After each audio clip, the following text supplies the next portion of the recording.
nós entendemos, irmãos, que todas as pessoas na vida, elas buscam assim novidade para si. Elas buscam novidade. E todas as pessoas, elas, um dia na vida pelo menos, elas pensam, elas podem até não fazer, elas podem até não tomar atitude e muitas vezes não se expressar, mas dentro do seu coração, um dia já pensaram em até mesmo dar um passo fora da casa do Pai, né? Na minha juventude, eu consigo me lembrar ainda, não faz tanto tempo, mas eu me lembro, irmãos, que sair diretamente da casa do meu pai eu não saí, mas eu me lembro que a minha mãe morava na frente ali com alguns irmãos e alguns outros parentes. Eu fui morar na casa dos fundos, né? Em 2 cômodos do fundos aqui de casa, só para dizer que estava morando em outro lugar. Você vê que coisa? Então tem coisas assim que brotam dentro do coração da pessoa, porque o ser humano ele vive de desafios. Ele sempre está buscando algo que é novo, uma novidade. Mas uma notícia, irmãos, dos céus para a nossa vida é que nós não precisamos sair da casa do Pai para nós encontrarmos novidades, porque Deus é um Deus de novidades. Nós não precisamos sair da casa do Pai, querido, para enfrentar os desafios e vencer os desafios. Muito pelo contrário, é justamente na casa do Pai que nós aprendemos a vencer os desafios da nossa vida. Então, irmãos, quando a Bíblia nos diz caindo em si, nós entendemos que há um reconhecimento, né, de um novo estado, ou seja, de uma nova condição que ele estava. A pessoa, ela caiu em si. O paranaense, né, que é caipira, né, paranaense, lá de Umuarama, Cafezal, né, Marco? Cadê o Marco? Tá aqui, né, lá perto da estrada de Jaburu. Já ouviu falar em Jaburu, não? É lá onde a gente morava, estrada de Jaburu. Nem sei o que é isso, meu Deus do céu. Tem misericórdia.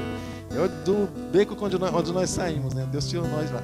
Então, irmãos, esse caindo em si nos faz lembrar, irmãos, lá para Adão e Eva, quando até então eles também tinham tudo ali no jardim que Deus plantou e deixou ali Adão para cuidar, e Eva também como administradora. Mas olha, a questão é que quando eles também, a princípio, tentaram uma nova aventura, chegou um momento que eles perceberam que alguma coisa não estava muito certa, e eles caíram em si. Eles entenderam, puxa, fizemos alguma coisa aqui que não estava programado, né? Só que Adão e Eva, o que aconteceu, irmãos? Eles tomaram uma atitude que, né, muitas pessoas elas têm tomado. Algumas pessoas podem falar assim, né? Eles tomaram a atitude errada, mas normalmente também acontece isso, né? Quando às vezes a pessoa ela parte para uma nova condição e alguma coisa dá errado na vida dela, às vezes ela se esconde, né? Às vezes ela se esconde. Mas a pior coisa que existe, irmãos, além de estar perdido, além de estar assim desorientado, eu creio que a pior coisa que existe, além de estar perdido, irmãos, é não saber para onde ir. Já aconteceu isso com você? Não sei se já aconteceu isso com você. Comigo aconteceu várias vezes. Eu trabalhava numa empresa, nessa empresa mesmo, e ficou um tempo, irmão, eu tentei trabalhar no 3º turno. Eu dormia de pé, pra você ter ideia. A esposa entrava na loja e eu falava, vai ver as coisas lá que eu vou te esperar aqui na porta. Irmãos, eu conseguia, às vezes a pessoa fala assim, como é que o papagaio, alguns animaizinhos, algumas aves conseguem dormir de pé? Pois é, o ser humano é que dormia de pé. Eu ficava assim, esperando ela na porta da loja, assim. Eu dava aquela piscada que pra mim é meio minuto, não sei, acho que é muito tempo, porque ela foi na loja, a mulher demora, né? Foi na loja, fez, tinha que fazer e voltou, e eu tava lá. E ela falou assim, acorda. Eu não tava dormindo não, só descansando os olhos. E aquilo lá, sabe, fica, né? Para quem tá pisca, é rapidinho, mas nem isso dura não sei lá quanto tempo. Mas quantos aqui já passaram no ponto de ônibus? Quantos já passaram no ponto de ônibus? Cochilou, dormiu no ponto de ônibus, achei que era só eu, meu Deus do céu. Deus é bom demais, eu fico contente de saber que não é só eu, né? Então, irmãos, esses dias atrás foi meu último acontecimento. Eu fechei os olhos, irmãos. A empresa que eu trabalho dá 15 km se for em linha reta. Como meu ônibus dá muita volta, então é quase 1 hora dentro do ônibus. Mas eu pisquei, irmãos, saindo do estacionamento do ônibus. Na hora que eu abri os olhos, eu percebi que tinha alguma coisa errada também, irmãos, porque eu estava sozinho no ônibus. Eu olhei de um lado, nada, olhei do outro, nada. Eu falei, Senhor, tem coisa errada aqui. E aí eu fui com o motorista, falei, rapaz, onde é que você está me levando? Ele falou, rapaz, eu estou indo para a garagem. Então para esse negócio aqui, por favor, que eu vou descer. Aí eu desci do ônibus, irmãos. O perdido, ele é assim, irmãos. Ele não pode demonstrar que ele está perdido logo de cara. Ele tem que ter uma técnica. O perdido, ele também tem uma técnica.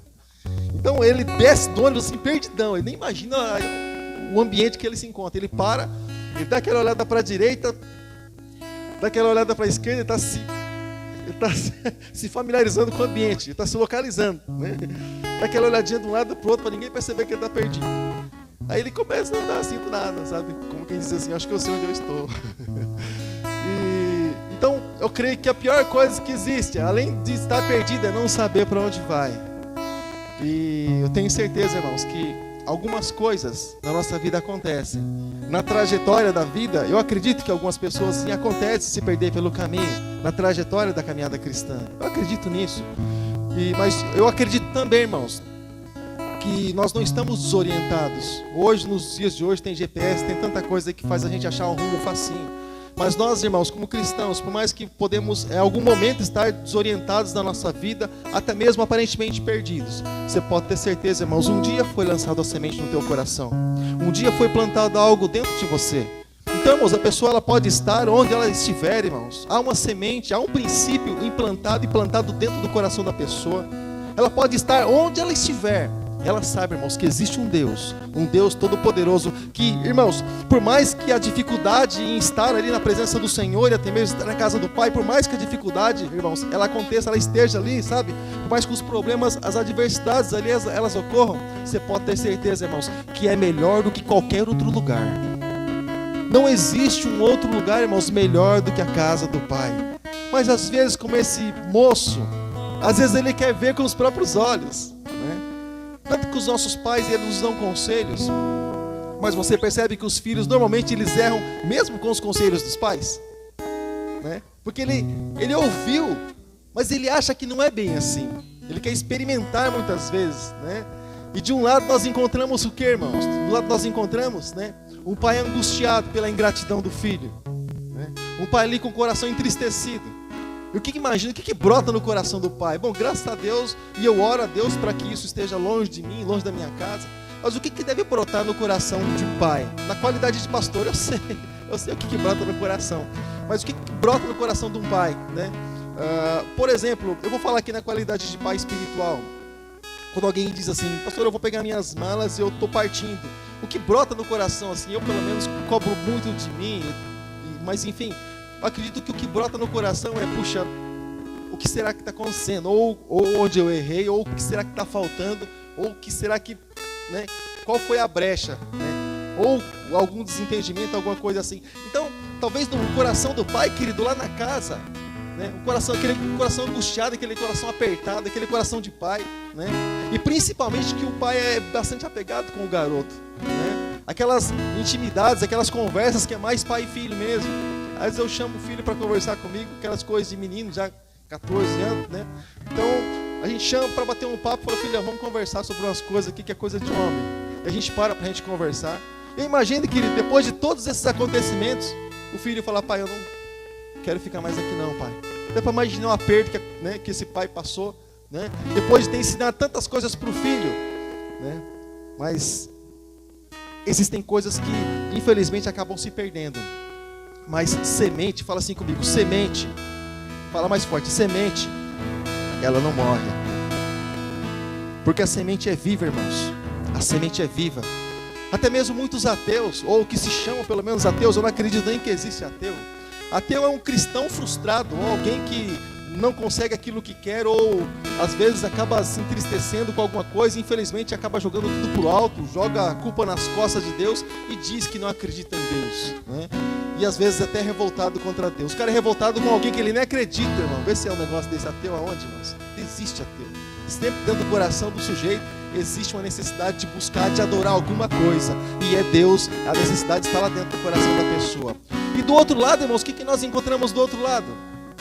Do lado do pai angustiado, do outro lado, nós encontramos um garoto. Um garoto arrependido. Nós encontramos um moço, um garoto que já percebeu, já havia reconhecido o erro. Puxa, errei, né, por ter saído da casa de meu pai. Uma das coisas muito difíceis de nós, no sentido geral, nós reconhecermos, você sabe qual é, irmãos? Que nós erramos. Seja no relacionamento conjugal, seja na empresa, seja no meio das amizades, seja na igreja. É algo assim muito difícil de reconhecer. Por quê, irmãos? para nós reconhecermos que nós erramos, nós precisamos atropelar muitas coisas que nós carregamos dentro de nós mesmos, não sei porquê. Orgulho, ego, enfim, algumas coisas que a gente acha que vale alguma coisa, mas não vale nada não. Diante do Pai isso não tem valor algum, querido. Então, para reconhecer realmente, irmãos, e a pessoa diz assim, eu errei, é porque a pessoa ela está disposta realmente, irmãos, a tomar uma atitude na sua vida. É por isso que na época de ceia, no dia da ceia, nós falamos para as pessoas pedir perdão pelos pecados. Sabe por quê, irmãos? Quando alguém consegue pedir perdão pelo pecado, é porque está disposto a não voltar pelo caminho ou está lutando contra aquilo. Agora, quando alguém não consegue nem pedir perdão por alguma coisa que errou e sabe que não é certo, é porque a gente não precisa esperar muita coisa, tem medo de tirar, né, e se assustar de repente, né? E se assustar de repente. Mas de lá estava aquele garoto arrependido, aquele garoto que percebeu que longe da casa do pai ele não poderia chegar a lugar nenhum bom, passando fome, passando necessidade, sabe? E embora, né, ali como ele mesmo disse, os empregados da casa do meu pai estão melhor que eu. Os empregados, irmãos.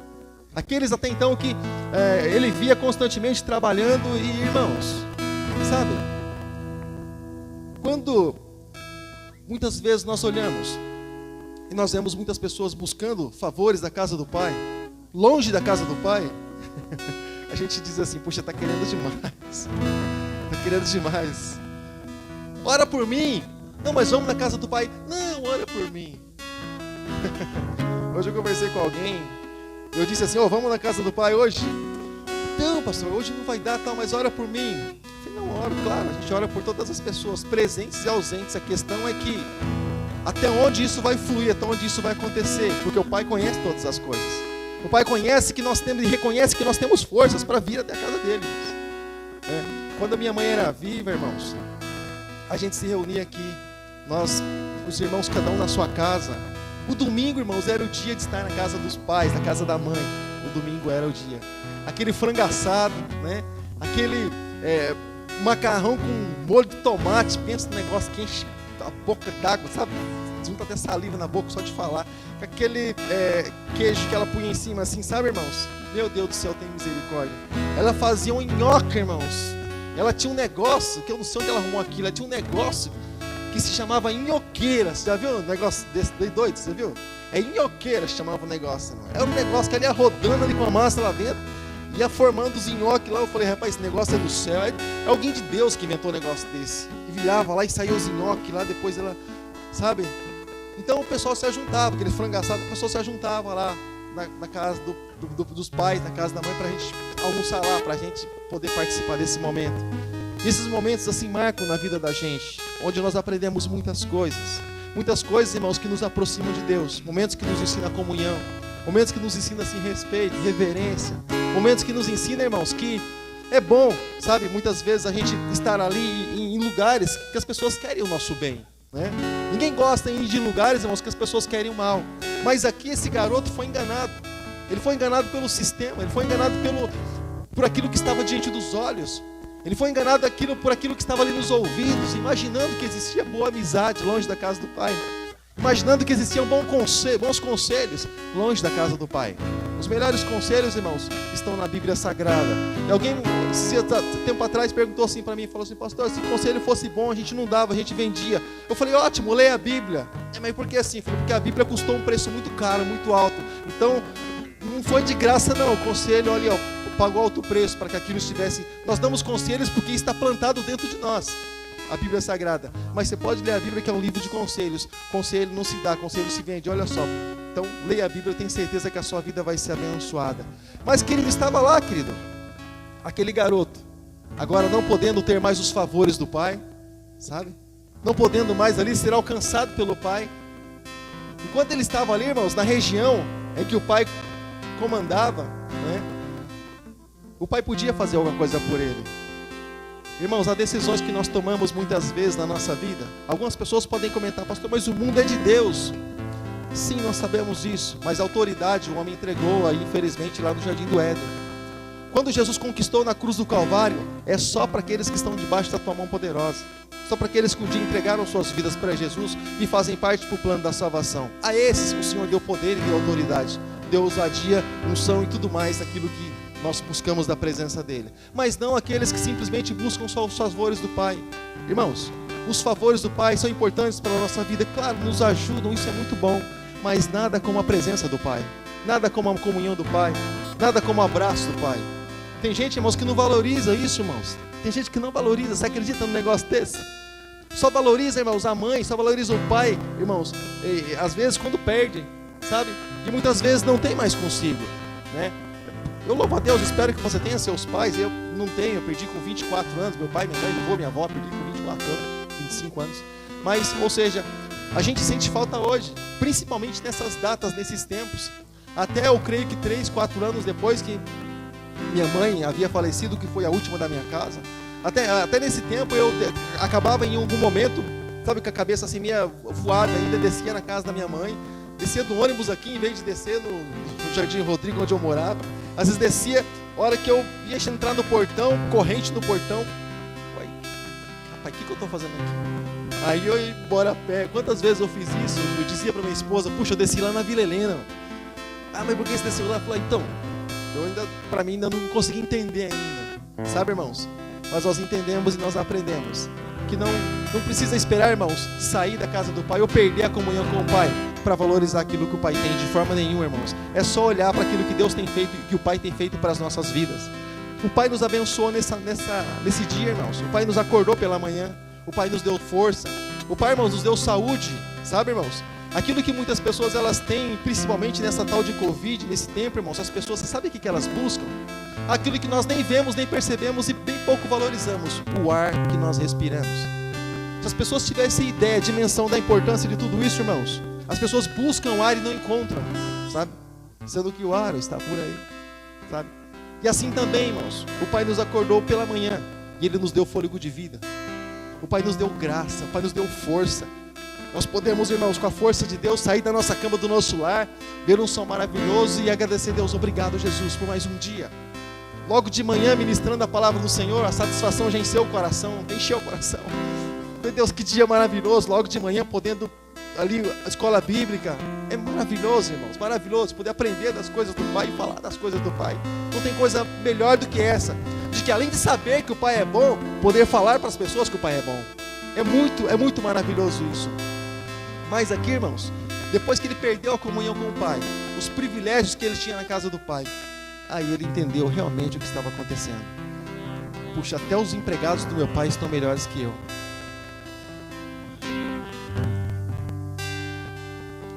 Eu acredito, irmãos, que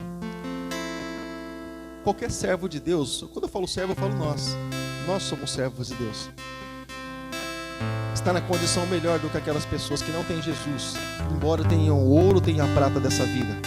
Qualquer pessoa, irmãos, que um dia entregou sua vida para Jesus, elas estão melhores do que qualquer pessoa do mundo lá fora, sabe? Eu gosto muito de avião, né? Esses dias eu estava vendo lá os cidadãos que têm aí seus jatinhos aí, os mais caros, né, entre eles, né? A gente vê alguns nomes, né? E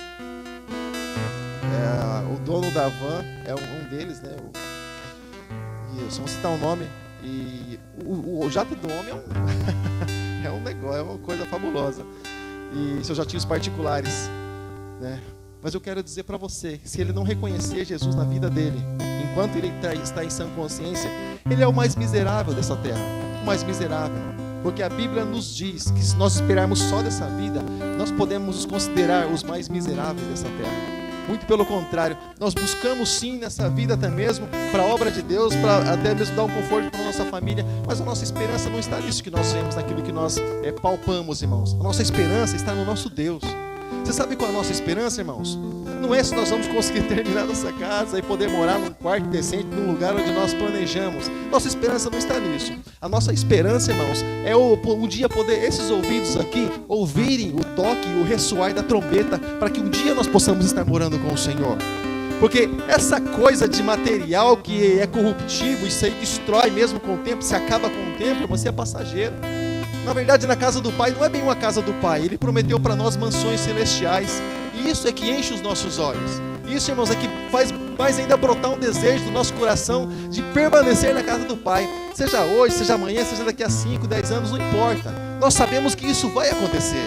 mais cedo ou mais tarde o Pai vai nos chamar e vai nos dizer: vinde bendito de meu Pai, possuir o reino que está preparado para vós desde a fundação do mundo. Servo bom e fiel, entra para o gozo do teu Senhor.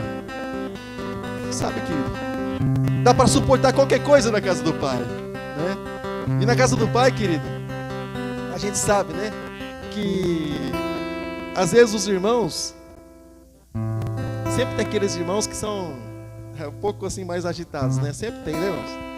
Não sei se na sua casa tinha, mas na minha casa, irmãos, tinha uns irmãos assim que eram assim bem rebeldes. Um deles era eu. E assim, a rebeldia, infelizmente, tomou conta do coração. Hoje você vê, você nos conhece dessa forma. Bom se fosse, mas nem sempre foi assim. Nem sempre foi assim. Minha sogra dizia para mim, para minha esposa: se casar, um dos dois morre. Porque ela sempre foi sangue nos olhos, e eu também não era grande coisa. E um dia, irmãos, eu lembro que eu morava lá no Paraná, lá naquele meio de plantação de café. Meu irmão, não me lembro com o que ele me provocou. Eu olhei do lado, eu não encontrei nada. Eu falei: eita, nós. Eu vi, irmãos, a única coisa que eu vi foi um pneu de bicicleta velho, com aqueles arames tudo saltado, sabe? Aí eu falei: vai esse negócio aqui mesmo.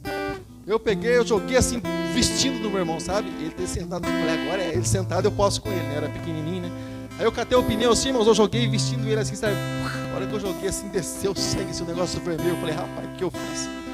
Eu peguei e sumi, que era meu avô que me criou praticamente, né? Eu peguei e sumi no meio daqueles negócios lá. Eu voltei depois, sei lá de quanto tempo, porque eu precisava comer, a fome bateu e eu precisava voltar para casa. Sempre tem na casa do Pai, irmãos, uns irmãos que são assim, dessa forma, dessa natureza. Mas ainda com os problemas, irmãos, na casa do Pai, a casa do Pai é melhor. Porque por mais que a gente se machuque na casa do Pai, a casa do Pai tem quem cura, irmãos. Tem aquele que sara as nossas feridas, tem aquele que consola, aquele que conforta. Mesmo a gente apanhando, irmãos, daquele que é responsável por nós, mesmo apanhando, apanhei muito do meu avô, mesmo apanhando, mesmo assim, eu nunca mais saí da casa do Pai. Sabe por quê, irmãos? Porque a gente aprendeu que eu apanhei ali por aquele ato, eu fui penalizado por aquele ato, sabe? Mas depois eu tomei um banho, sabe? E senti um refrigério grande no meu corpo, sabe? Por mais que as lutas venham nas nossas vidas, a casa do Pai, quando o Senhor derrama aquele bálsamo sobre as nossas vidas, nós sentimos refrigerados pelo Espírito Santo. Sabe, irmãos? Aquelas adversidades, aquelas lutas que sobrevêm, a gente fala assim: puxa, não era para acontecer isso, poxa, estou na casa do Pai, sabe? Depois vem o Pai com aquele abraço, sabe, irmãos? A gente fala pro Pai: ô Pai, por que isso está acontecendo comigo, Pai? O Pai vem e abraça nós, sabe? E a gente entende, irmãos, que na casa do Pai a gente recebe consolo, a gente recebe o fortalecimento, a gente recebe encorajamento, a gente recebe força para vencer, a gente recebe estratégias para nós, irmãos, sabe, superarmos os desafios do mundo lá fora, sabe? Aqui na casa do Pai, a comunhão e a harmonia, eu sei disso, mas nós nos preparamos, irmãos, eu chamo isso de um quartel-general. Nós nos preparamos para nós enfrentarmos o mundo lá fora, irmãos, lá fora. O desafio nosso está depois daqueles portões lá. O que nos espera, né? Talvez o marido rangendo os dentes, talvez uma perturbação no lar, talvez, sabe, problemas de visita, tantas coisas, talvez o desemprego, monstro do desemprego, aquela monstro da enfermidade na família. Muitas coisas esperam, irmãos, a gente depois que a gente sair dessas portas aí para fora. Mas todas as vezes que nós dermos ouvidos para o Pai, a gente não vai se arrepender. Sabe, querido? A gente vai entender que um princípio foi plantado dentro de nós, dentro da gente foi plantado um princípio, a palavra. Uma das coisas, irmãos, que eu me lembro, eu quero encerrar minha falar com isso. Uma coisa que eu me lembro que minha mãe sempre dizia: minha mãe nunca frequentou universidade alguma, minha mãe nunca... As cartas que as pessoas liam lá de Bauru, que mandavam para cá para nós, na época das cartas ainda, mas eu que lia para ela as cartas. E ela, mal, eu tinha que ir com ela para ela escrever o nome dela lá em alguns documentos, porque ela tinha dificuldade. Eu dizia: ô mãe, não é assim não, é assim, ó. Às vezes tinha que pegar na mãozinha dela para ela errava com... Ela não sabia escrever, ela aprendeu como é que as formas ali das letras, e ela fazia assim, ela tinha muita dificuldade. Ela não frequentou assim as faculdades dos dias de hoje, mas ela tinha umas coisas assim dentro dela, irmãos, que sábio nenhum dessa vida ensina, só Deus, sabe, irmãos? E ela dizia assim sempre pra gente: faz coisa boa para as pessoas, porque um dia, sabe, um dia Deus vai te abençoar. Minha mãe falava assim tantas coisas boas pra gente, e ela não conhecia Deus, mas ela dizia sempre assim para nós: olha, vai na igreja você vai aprender coisa boa, sabe, fica firme na igreja, não fica aí por aí não, sabe, trabalha. Minha mãe dizia isso: trabalha, procura ter suas próprias coisas, nunca pega nada que seja dos outros. Minha mãe dizia isso. Minha mãe dizia assim: é preferível você não ter do que você pegar algo de alguém e não é teu. Não é teu. Ela dizia: seja simples, mas seja o teu. Seja assim, as coisas tuas. More onde você morar, mas seja teu, sabe? Muitas coisas ela nos ensinou, fica gravadas assim no nosso coração, sabe, querido? E é maravilhoso nós entendermos que na casa do Pai há suprimento para as nossas vidas, tá bom, querido? Então, cair em si sobre, puxa, o que eu estou fazendo aqui? É a primeira coisa que nós fazemos assim que faz sentido, irmãos. Porque quando nós caímos em si, nós como cristãos, na qualidade de cristãos, nós entendemos que o Espírito Santo, ele já conseguiu fazer nós entendermos que alguma coisa ele não está certa. E quando a pessoa ela entende, ela, puxa, eu reconheci que estou errado, daqui a pouco tem mais algumas falas dele ali. Eu reconheci que estou errado, então, se eu reconheci, eu fui convencido a isso. Depois do convencimento, o convencimento precisa gerar uma atitude dentro de cada um de nós. Amém, querido? Não vou adiantar a história para você não, mas que o Espírito Santo possa nos fazer reconhecer todos os dias que nós precisamos de tudo aquilo que, querido, todo o suprimento, todo o suporte que existe na casa do Pai, tá bom, amado? Para nós permanecermos ali firmes, não querendo comer as bolotas do mundo aí fora, muito pelo contrário, mas desejar a comida da casa do Pai. Jesus falou, a palavra dele é comida para cada um de nós, é bebida, é alimento, é suprimento. A palavra do Senhor, nem só de pão viverá o homem, nem só das riquezas aí, irmãos, viverá o homem, muito pelo contrário, mas sim de toda a palavra que sai da boca de Deus. Dessa palavra a gente vive, irmãos, dessa palavra a gente vive. E alguns podem até, mais aventureiros, podem dizer assim: pastor, e se morrer de fome? Você morre de fome para o mundo, querido, mas você nasceu para Cristo. Você só passa dessa vida por uma outra, você vai reinar com o Senhor. Fica tranquilo, fica em paz, querido, porque o Senhor vai estar sempre de braços abertos para você. Amém, querido?